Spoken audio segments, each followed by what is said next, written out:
안녕하세요. 플레이라이프 구독자 여러분, 여러분의 다락방지기 김겨울입니다. 벌써 9월 소식으로 여러분과 함께 하게 됐습니다. 시간이 정말 빠르죠. 다락방을 한 달에 한 번 찾아오다 보면 한 달이 순식간에 지나가는 그런 느낌인데요. 어느덧 시간이 흘러서 독서의 계절 가을이 되었습니다. 엄청나게 더웠던 8월이 지나가고 이제는 조금 덜 더워지는 그런 시즌이다 보니까 아무래도 좀 밀어놨던 모임도 하게 되고요. 저도 친구들이랑 8월에는 너무 더워서 그냥 우리 실내에서 만나자 이렇게 하다가 9월에는 야 그래도 우리 1박 2일로 여행도 좀 가볼까? 이렇게 얘기도 하고 여행도 갔다 오고 했거든요. 9월 주제로 친구 관계에 있어서의 결핍에 대해서 한번 이야기해 보도록 하겠습니다. 여러분이 어떤 고민 사연을 보내주셨을지 하나씩 한번 함께 살펴보도록 하죠. 자, 첫 번째 고민입니다. 인생은 마라 2단계. 좀 매우신가 봐요. 찐친들이랑 2박 3일 여행을 다녀왔어요. 하루 종일 붙어 있었는데도 이상하게 외롭더라고요. 너무 좋아하는 친구들인데 왜 이런 기분이 드는 걸까요? 라고 보내주셨습니다. 인생이 마라 2단계시라고. 인생이 많이 좀 어떻게 좀 매우신가요? 이런 부분을 한번 생각해 볼 필요가 있지 않을까 싶어요. 그 친구에게 우리가 무엇을 기대하는지를 저는 좀 돌아봐야 한다고 생각하거든요. 그러니까 무슨 말이냐면 저에게는 비슷한 일을 하는 친구들 무리가 있고요. 일은 완전히 다른데 어릴 때부터 친했던 친구들도 있고요. 일도 다르고 취미도 다르지만 그냥 말이 잘 통하는 친구도 있고요. 다양한 종류와 다양한 곳에서 만난 친구들이 있을 수 있잖아요. 근데 나랑 다른 일을 하는데 너무 친해요. 근데 이 친구한테 내 업무에서의 일을 완벽하게 이해해 주기를 기대하면 안 되는 것 같아요. 근데 반대로 업무적으로 비슷한 고민을 나누고 너무 친한 친구인데 이 친구에게 같은 취미에 대한 어떤 공유를 기대를 하면 또 안 되는 것 같아요. 그래서 저는 이 찐친이라고 해도 내가 무엇을 이 친구들에게 기대할 수 있고 내가 여기서 어떤 감정적인 유대감이나 충만함을 얻을 수 있는지를 조금 이렇게 정리를 할 필요가 있다고 생각을 합니다. 그래서 친구들이랑 너무너무 친하고 좋은 시간을 보내고 계시다면 그 친구들과 있을 때 내가 어떤 면에서 즐거움을 느끼는지를 한번 잘 돌아보시고 그 부분에 집중을 하면 조금 덜 외롭지 않을까 싶고요. 그리고 또 친구들하고 신나게 놀고 집에 돌아오면 거기서 또 공허함이 생기기도 하죠. 근데 그거는 누구에게나 있는 자연스러운 반응이라고 저는 생각하거든요. 그런 부분에 있어서도 이건 자연스러운 현상이니까 내가 잘 컨트롤을 할 수 있어 라고 생각을 해보시면 좋겠다는 생각이 듭니다. 자, 두 번째 고민, 조금 더 어려운 고민인데요. 한번 읽어보겠습니다. 고민 두 번째. 티라노사우루스 님의 고민인데요. 친구가 힘든 얘기를 꺼낼 때마다 저는 자꾸 해결책부터 말하게 돼요. 잘 되길 바라는 마음인데 돌아오는 반응은 한숨과 함께 너 티야? 공감도 지능이래 라는 소리뿐이네요. 저는 영원히 공감을 못하는 걸까요? 라고 보내주셨는데 저도 티거든요. 그래서 티면 안 되나요? 뭐 티일 수도 있지. 공감을 하기 위해서는 감성도 필요하고요.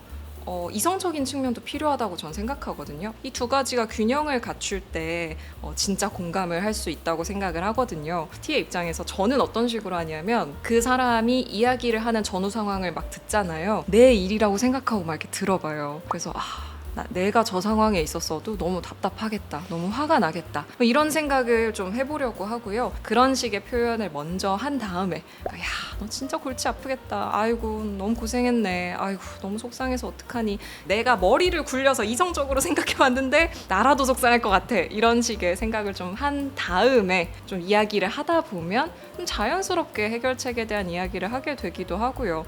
그리고 사실은 해결책을 바라고 얘기를 하는 경우가 사실 거의 없죠. 말을 하면서 감정이 풀리기도 하고 좀 하소연하다 보면 그래도 좀 마음이 이렇게 풀어지는 게 있으니까요. 이제 그런 걸 위해서 우리가 대화를 하는 거니까 그냥 얘기를 일단 충분히 하고 충분히 듣고 원하면 해결책에 대해서 같이 고민해보자, 뭐 이런 태도로 친구의 고민을 듣곤 한답니다. 실질적인 팁을 좀 드리면, 내가 이제 고민을 듣자마자 해결책이 먼저 떠오를 수 있잖아요. 이제 뭔지 이해하거든요. 일단 무슨 말이 나오든 목을 쳐. 일단 그냥 말을 하지 말고 일단 참아보세요. 일단 여기까지 나오면 그냥 이제 꿀꺽 삼키고, 어떤 마음인지 알지만 우리 좀 같이 좀 참아보는 연습을 해보도록 합시다. 다음 고민 한번 들어볼게요. 자, 마지막 고민.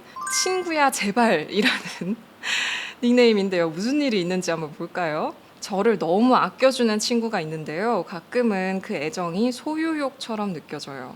연락이 늦으면 서운해하고, 다른 친구랑 만나면 질투하고요.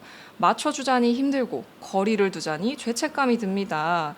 친구가 애정 결핍인가 싶을 때도 있고요. 저는 어떻게 해야 할까요? 너 왜 나한테 답장 안 해? 이거 하던 친구랑 제가 지금도 20년이 넘는 시간 동안 지금 베스트 프렌드로 지내는 중인데, 그 친구랑 지금은 뭐 연락 안 하면 안 하나 보다, 그냥 뭐 바쁜가 보다, 뭐 다른 친구랑 만나면 만나나 보다, 그냥 서로 아무 생각이 없습니다. 20살 이후로는 저희는 그런 걸 해본 적이 없어요. 이 친구분 좀 늦으시다라는 생각을 하지 아니할 수 없죠. 이제 이런 식의 친구 관계, 이런 식의 우정 관계는 아무래도 조금은 미성숙한 형태의 우정이죠. 왜냐하면 제가 맨 처음에 말씀드렸듯이 친구 관계도 다양한 친구 관계가 생기니까요. 다른 그룹들에서 서로 다른 만족감을 얻게 된다는 것을 조금씩 알게 되니까, 굳이 막 얘하고만 모든 것을 공유하려고 하지 않는 그런 성숙함이 좀 생기게 되는데요. 아무래도 이 친구에게는 그런 식의 느낌이 좀 부족한 게 아닌가라는 생각을 하게 됩니다. 이야기를 해야 된다고 저는 생각을 합니다. 그냥 좀 터놓고 친구 관계, 우정에 대해서 이렇게 생각하는 거 나는 좀 힘들어. 너의 정의와 나의 우정에 대한 정의가 다른 것 같으니까 우리가 이거에 대해서 서로 논의를 할 수 있었으면 좋겠고, 그리고 이제는 우리가 성인이 됐으니까 어느 정도는 서로의 영역을 인정하면서 좋은 친구 관계를 이어나갔으면 좋겠어 라고 좀 터놓고 이야기를 해야 되지 않나 라는 생각이 들고요. 그 사연자분의 친구분께 좀 솔직하게 이야기를 나눌 수 있는 시간을 가져보시기를 권합니다. 자, 9월에는 친구 관계에 대해서 이야기를 좀 해봤습니다. 친구 관계라는 게 편안하고 기분 좋으면서도 또 한편으로는 골치 아파지기 시작하면 삶에 큰 영향을 주는 문제이기도 한데요. 이 친구 사이에 있어서, 또 모든 인간관계에 있어서 우리가 조금 여유를 가지고 서로에 대한 배려와 믿음과 존중으로 약간의 이렇게 틈을 두고 이렇게 유연하게 쭉 길게 서로를 배려하면서 나아가는 그런 식의 태도가 필요하지 않나 싶어요. 이제는 날씨도 조금 풀렸고 가을이 오고 있으니까요. 더위의 열기를 좀 가라앉혀서 차분하게 관계에 대해서 생각을 해보는 그런 시간을 가져보셨기를 바랍니다. 그러면 우리는 10월에 또 새로운 고민 사연으로 만나기로 하죠. 다락방의 카운슬러, 오늘은 여기까지입니다. 10월에 만나요. 안녕.